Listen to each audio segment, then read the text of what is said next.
Hi, welcome to another episode of High Quality Quizable Content. I'm Dylan Bowman, and I'm joined here by Hello. I'm joined by Hello, otherwise known as Arjun Nagashwaran. We're going to be doing the my top five history ballot. Make sure to vote on the Illinois postseason poll. The more votes we have, the more, I guess, accurate our results will be, or perhaps just a wider range of views will be represented. So make sure to vote if you haven't already. And yeah, so we'll just get right into it. Number five on my list is David Holmquist from Stevenson.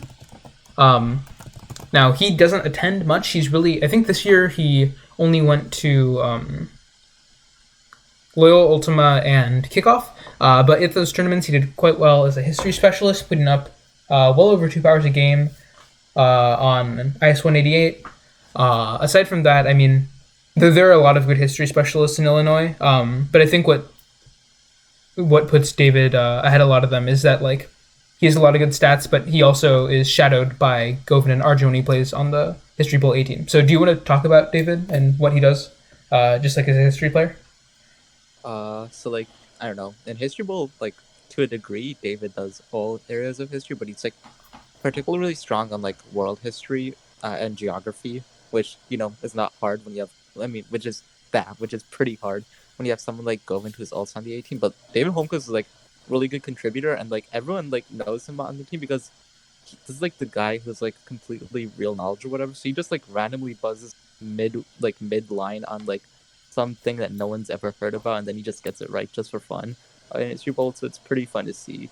And like individually, like in the latest B before, because our A set got canceled in the B set, he got second in a field that like include like me, Liam, I think Eric from Sandberg. So like this is a field with like several good history players, and he got second, which probably speaks to his own right. And he's Yeah, consistently done well in HBB both on the B and bowl level. yeah. Also, Govan was in that B pool, right? Yeah. Yeah. So yeah, definitely David Holmquist. Not a very well-known name, but I think that he's deserving of this top five spot. Of course, if you disagree with me, feel free to create your own ballot, which is probably the best way to express your own views on this subject. So number four on my list, you said his name, Liam Starnes from Barrington. Definitely a very solid history player. Had a good performance on SCT. Placed fourth at the B tournament that Arjun is referring to, which still, a very respectable placement with such a stacked field. And he's definitely been like the leading scorer on Barrington, especially on NAQT stuff. But I've played against Liam. He's definitely very impressive. Yeah. Do you have any comments about Liam? Yeah, I guess he's like generally pretty good at history, like when we play in History B or History Bowl. Like, I don't know, Stevenson like has had like a pretty good History Bowl team for a while because of Govind and stuff. And like we had our first loss in like 3 years to Barrington, which was led by Liam at the most recent B set tournament.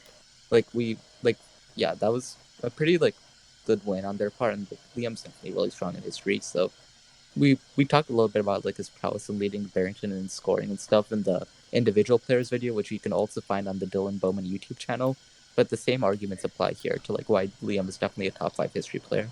Yeah, thanks for plugging my stuff, by the way. But yeah, I think I agree that Barrington's win over Stevenson at the B set regional is definitely very impressive, considering that Stevenson has the three pronged assault, if you will, of you, David Holmquist, and Govind. But anyway, moving on to our number three is none other than you, Arjun. So yeah, I can't really comment much because I mean, if we're gonna be completely honest, I don't pay much attention to the history in our games.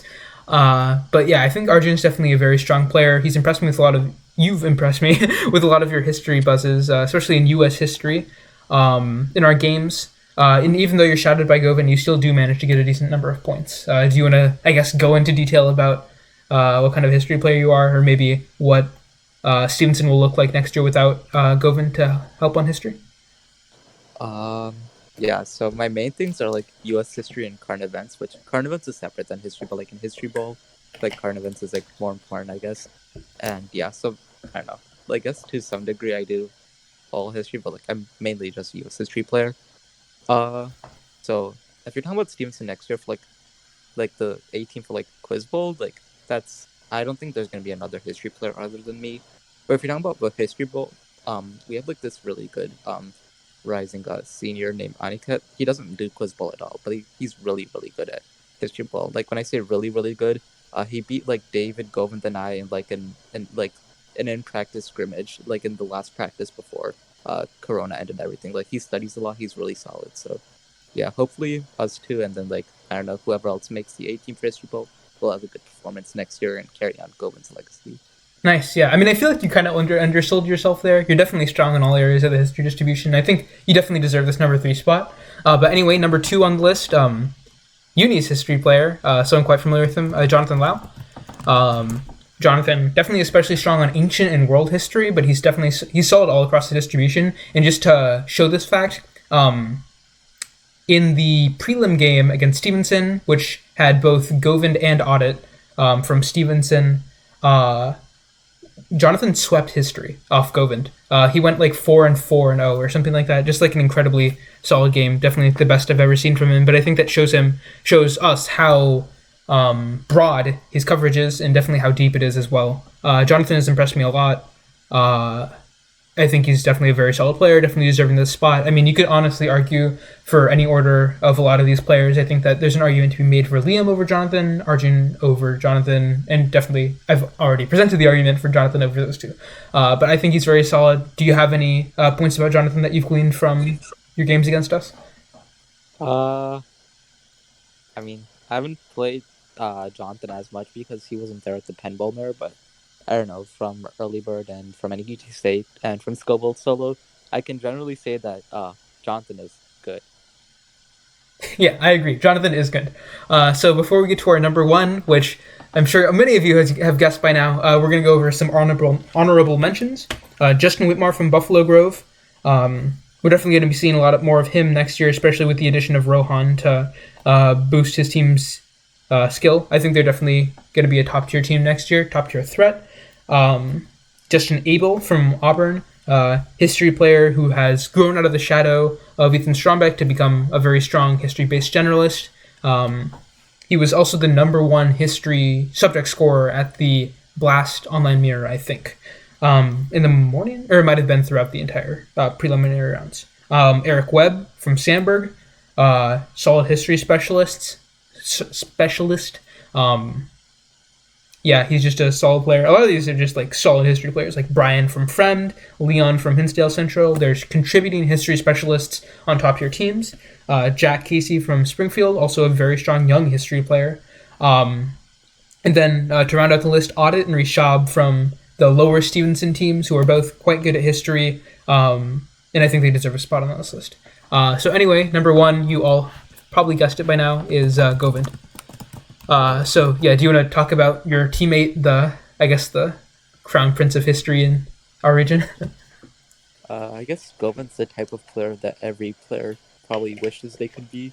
Like his dominance in history is like really astounding because, like you alluded to, like basically every team in Illinois has a strong history player, and they don't just have one; they have multiple in their B teams and whatever. And Govind's able to like always like dominate everyone else. Like there's like a huge gap between Govind and anyone else, except like you mentioned Jonathan getting 4-0, and like that's super impressive because Govind's been able to get almost untouchable in such a large category, and like he's like super deep. Like he scales up so effortlessly. He outpowered so many like college D2 SET players like with his performance at NEGT State. Like, and yeah, honestly, yeah, just if you don't know Govind's good at history, then like try reading stats. I don't know. Yeah, like after 4, I guess technically 3 years of playing against Govind, I've definitely felt his wrath so many times in history. Definitely not a fun player to play against. He's just such a strong player on history and his other categories that I think he's definitely going to be the unanimous number 1 on this list. So anyway, thanks for watching, and make sure to tune into the next episode of High Quality Quiz Bowl content.